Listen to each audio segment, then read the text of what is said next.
नमस्कार, आपण पाहताय कोकण वार्ता न्यूज. कोकण वार्ता न्यूज मध्ये आपलं सर्वांचं स्वागत. पाहुयात बातमी सविस्तरपणे.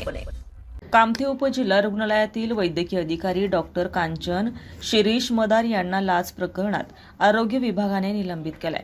गर्भपातासाठी आवश्यक औषधांचं किट देण्याच्या बदल्यात एका महिलेकडून 4,500 रुपयांची लाच स्वीकारल्याचा त्यांच्यावर आरोप आहे.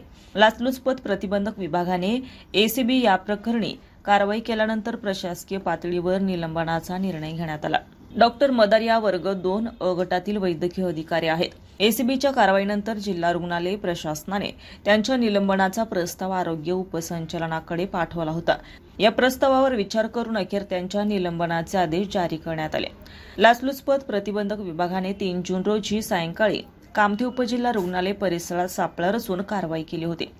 तक्रारदार महिलेने दिलेल्या माहितीनुसार गर्भपातासाठी आवश्यक औषधांचे किट देण्यासाठी डॉक्टर मदार यांनी 4,500 रुपयांची मागणी केल्याचा आरोप होता.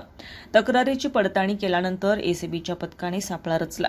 एसीबीच्या कारवाई दरम्यान तक्रार महिलेकडून लाचेची रक्कम खासगी 4चाकी वाहनात स्वीकारल्याचा आरोप डॉक्टर मदार यांच्यावर करण्यात आला.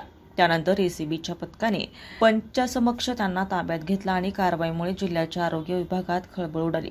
या प्रकरणी चिपळूण पोलीस ठाण्यात भ्रष्टाचार प्रतिबंधक कायद्यान्वये गुन्हा दाखल करण्यात आला असून पुढील तपास सुरू आहे. रियाज ठाकूर, कोकण वार्ता न्यूज, रत्नागिरी, चिपळूण. ताज्या बातम्या आणि नवनवीन घडामोडी पाहण्यासाठी आजच आमच्या कोकण वार्ता न्यूज चॅनलला लाईक करा, सबस्क्राईब करा आणि बेल आयकॉन प्रेस करा आणि पाहत रहा कोकण वार्ता न्यूज.